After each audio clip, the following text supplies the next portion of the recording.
C'est pour moi un réel plaisir de vous savoir nombreux à ce rendez-vous de l'information. Madame, Monsieur, bonsoir. Au sommaire de cette édition, Éric Houndété a été désigné chef de file de l'opposition et certains citoyens se sont prononcés. Vous les suivrez dans ce journal. Le festival des cadeaux a été officiellement lancé par Canal+ dans l'après-midi d'hier, bien sûr à Saint-Michel, Canal+ à Cotonou. Le compte rendu est à suivre dans ce journal. Au Togo, 17 pays d'Afrique adoptent une déclaration sur les engrais pour révolutionner l'agriculture. C'est tout pour le sommaire. Gardez votre position pour le développement de cette édition.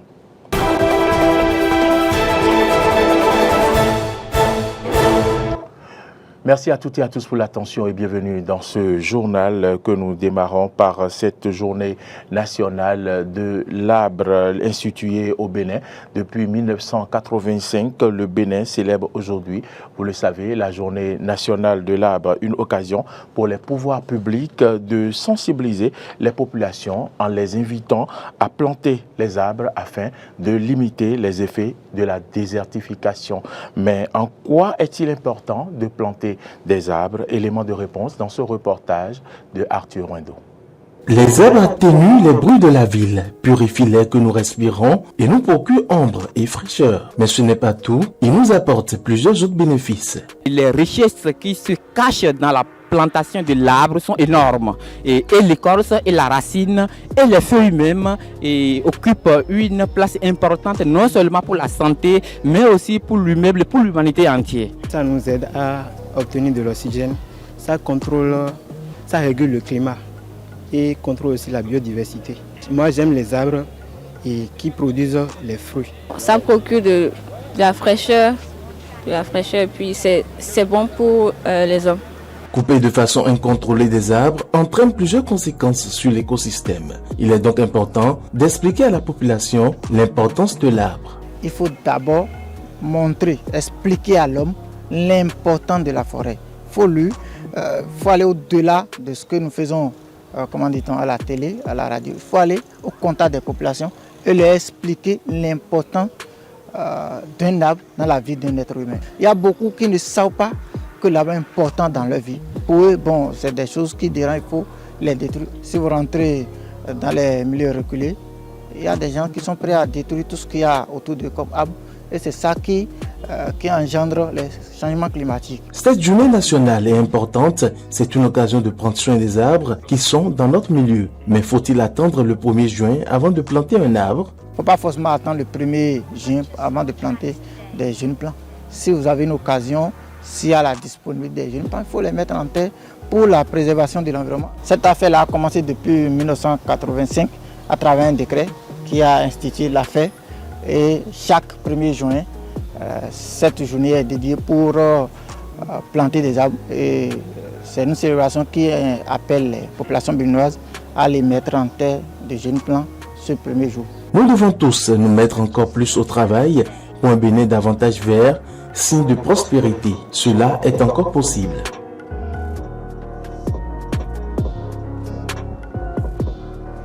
J'en parlais en titre, conformément à la loi 2019-45 du 25 novembre 2019 portant statut de l'opposition en République du Bénin. Éric Houndété a été désigné chef de file de l'opposition. Selon certains citoyens interrogés par Grace Avalibé, cette désignation ne devrait pas conforter le président du parti Les Démocrates. Il y a de nombreux défis à relever pour bien sûr la restauration de la démocratie béninoise, toujours au dire des citoyens interrogés. Suivez. D'abord, je tiens à remercier le peuple béninois parce que la démocratie avance. Et remercier aussi le chef de l'État qui vient de le nommer en tant que chef de file de l'opposition. Ce qui est normal dans la politique, c'est ça. Et je pense que Éric Houndété est un grand politicien qui est à la hauteur d'accomplir cette tâche-là. On a compris que maintenant, on a un chef de file de l'opposition. Autrefois, ce n'était pas un chef de file de l'opposition. On avait créé l'opposition.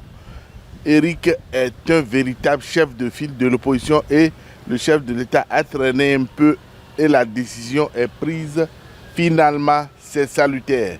Beaucoup de défis et de grands défis d'ailleurs. Le chef de l'État est en train de finir son mandat, il va partir. C'est l'opposition qui fera que le pays ne fera pas comme les autres pays ou dans tous les pays maintenant d'Afrique occidentale. Les chefs d'État décident à faire le 3e mandat. On a dit un seul mandat renouvelable. Le chef de l'État finissait 2 mandats, il va partir doucement. Et quelqu'un d'autre viendra le remplacer. Et ce sera du rôle de l'opposition. C'est l'opposition qui va animer la vie politique pour que, éventuellement, comme le disent des gens comme Jacques Migan aujourd'hui, si le chef de l'État voulait un 3e mandat, on le lui refuse. Surtout encore qu'il fait chaud dans le pays. Nous tous, nous avons faim. Moi qui suis ici, ce matin, je suis sous l'arbre ici, j'ai faim. Un chef de l'État qui prend le pouvoir, j'ai faim, qui veut encore renouveler son 3e mandat, c'est pas possible. C'est le chef de file de l'opposition avec son équipe qui doivent animer la vie politique pour que cette décision-là ne vienne pas nous surprendre. Et ce n'est que les textes de la République qui sont respectés. Donc je n'ai pas d'appréciation majeure. Seulement, je vais exhorter Éric Ndoyeté de ne pas profiter, n'est-ce pas, de ce titre-là pour semer du cafouillage, pour faire des tours faites. Qu'il soit conscient que c'est une lourde responsabilité qu'il a sur les épaules et qu'il sache faire le discernement entre le chef de l'opposition et un vulgaire opposant. Un chef d'opposition n'est pas celui-là qui doit seulement critiquer ou appeler à détruire, mais celui-là qui doit apporter sa contribution pour un mieux faire, pour que le gouvernement puisse parfaire ses actions. Parce qu'il n'y a pas d'œuvre humaine sans erreur. On doit pouvoir soulever les erreurs du gouvernement, apporter des critiques objectives et constructives. Mais pas des critiques pour critiquer, pas des critiques pour nuire, n'est-ce pas, au développement qui est en cours dans le pays. Invité à Cotonou le 30 mai dernier sur instruction du chef de l'État, Patrice Talon, les ambassadeurs du Bénin en poste dans le monde ont effectivement pris part à une conférence diplomatique au Bénin. Quelles sont alors les grandes conclusions de la dite conférence à l'issue du Conseil des ministres d'hier? Wilfried Léandre Humbedi a apporté quelques clarifications. Je confirme que le président de la République a, à son initiative, fait descendre au pays l'ensemble de nos diplomates en poste à l'étranger, je veux dire les ambassadeurs, donc les responsables de nos représentations diplomatiques, et qu'il a eu effectivement une séance de plusieurs heures avec ceux-ci. À l'occasion, il a été procédé à une lecture critique de l'action diplomatique du Bénin dans le monde, notamment en ce qui concerne nos points d'attention. En particulier, on doit se souvenir de ce que depuis 2016, la diplomatie béninoise a une vocation beaucoup plus économique, dans le sens que les ambassadeurs reçoivent des lettres de mission et sont tenus à des résultats en ce qui concerne le positionnement économique, la recherche de partenariats pertinents au profit de notre pays. Donc une lecture critique de cette action a été faite. Et par ailleurs, le président de la République a amené ses interlocuteurs à échanger avec lui sur la carte diplomatique de notre pays. En l'espèce, il s'est agi pour le chef de l'État d'évaluer la situation et de voir s'il serait opportun aujourd'hui pour notre pays d'élargir à nouveau sa carte diplomatique.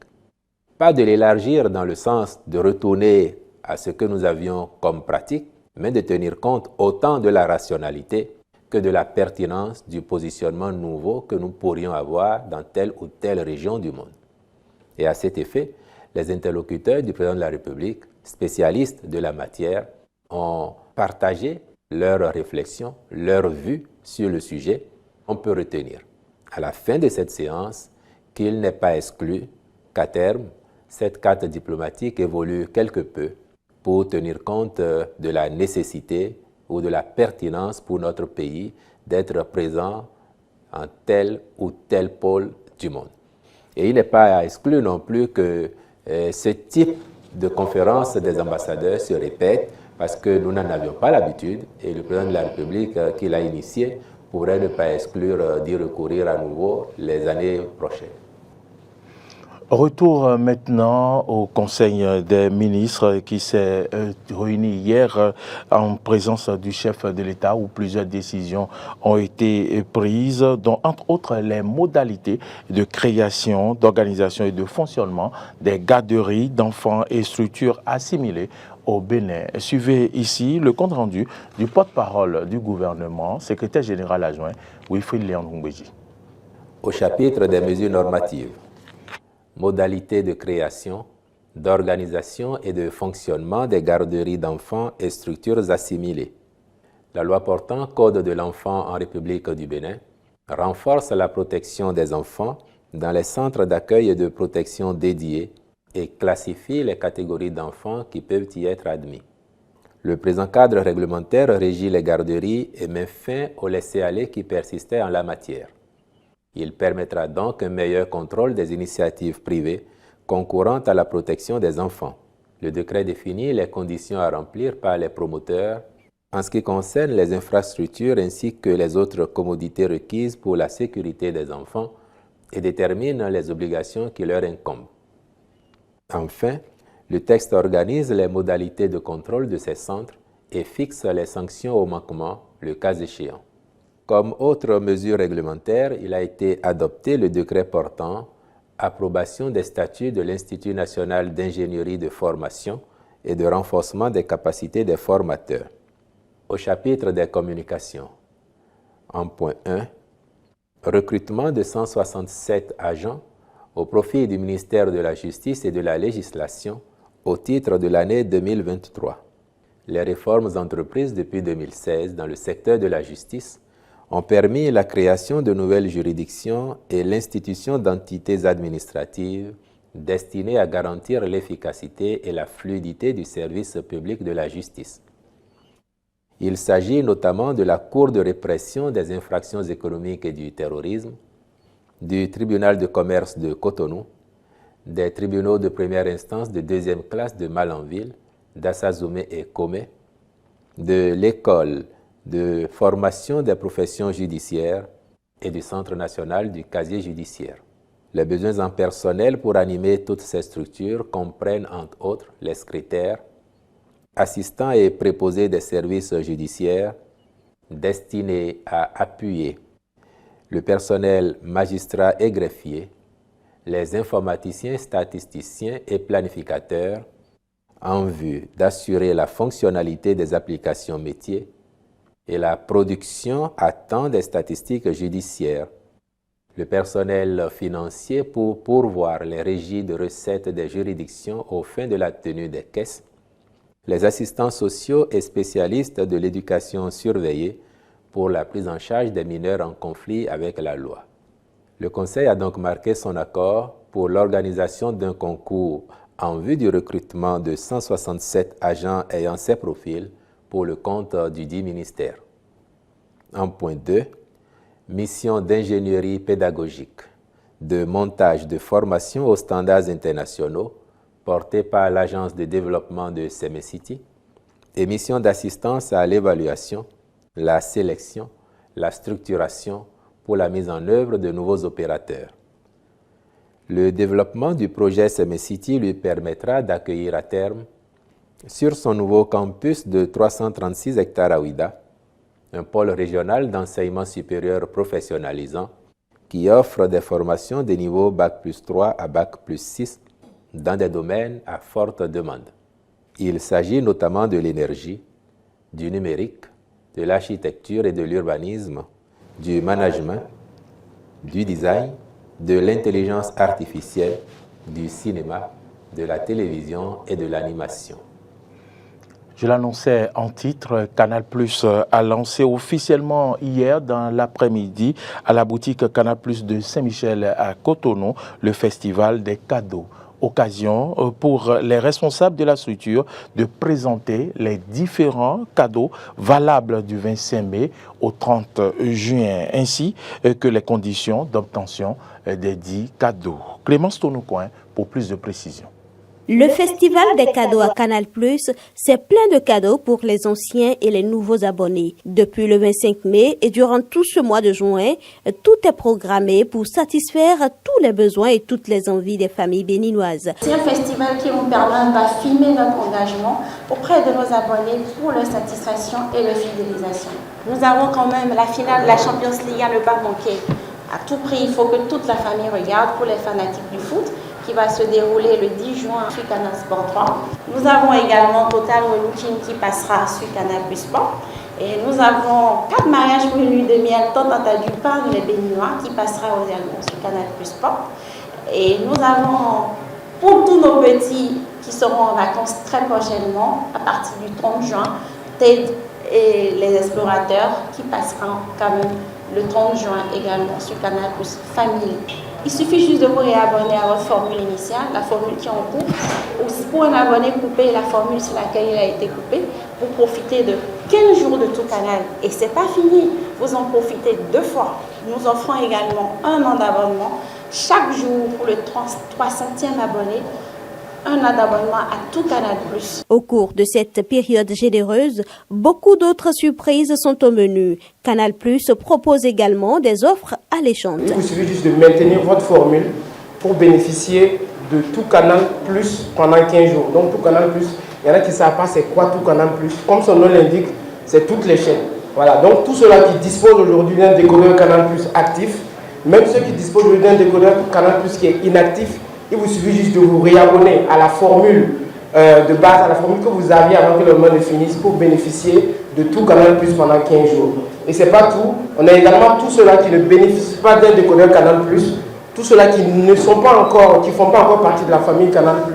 Le décodeur pour vous est à 1000 francs seulement à partir de la formule évasion.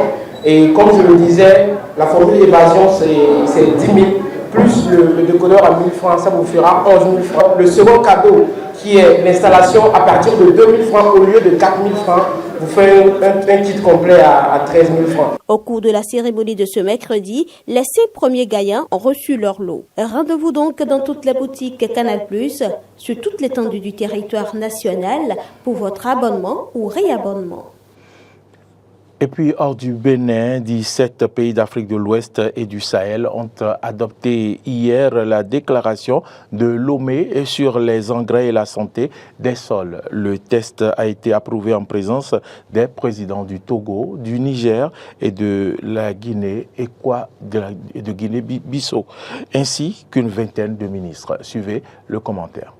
En Afrique de l'Ouest et au Sahel, l'engrais est désormais un produit stratégique, sans frontières, libre de circuler sans entrave. Les États s'engagent à éliminer progressivement les droits de douane et taxes sur les engrais. Une mesure qui concerne aussi les autres matières premières fertilisantes. Concernant les importations, les formalités douanières et administratives vont être simplifiées, ce qui permettra de diminuer les coûts. Autre mesure immédiate annoncée, plus d'investissement dans les infrastructures portuaires, de stockage et de transport. Sur ce point, les 17 États signataires de la déclaration de Lomé appellent à la conclusion de partenaires publics-privés avant fin 2025. L'objectif étant de dynamiser le commerce des engrais entre États de la région. Le président togolais Foya Singbe a appelé à l'intégration d'une vision communautaire pour trouver les meilleures solutions, renforcer les capacités institutionnelles et opérationnelles des acteurs dans la région et appuyer et développer la production locale d'engrais, mais également des usines. La Banque mondiale a annoncé 1,5 milliard de dollars supplémentaires dans le secteur de l'agriculture d'ici à 2024, une somme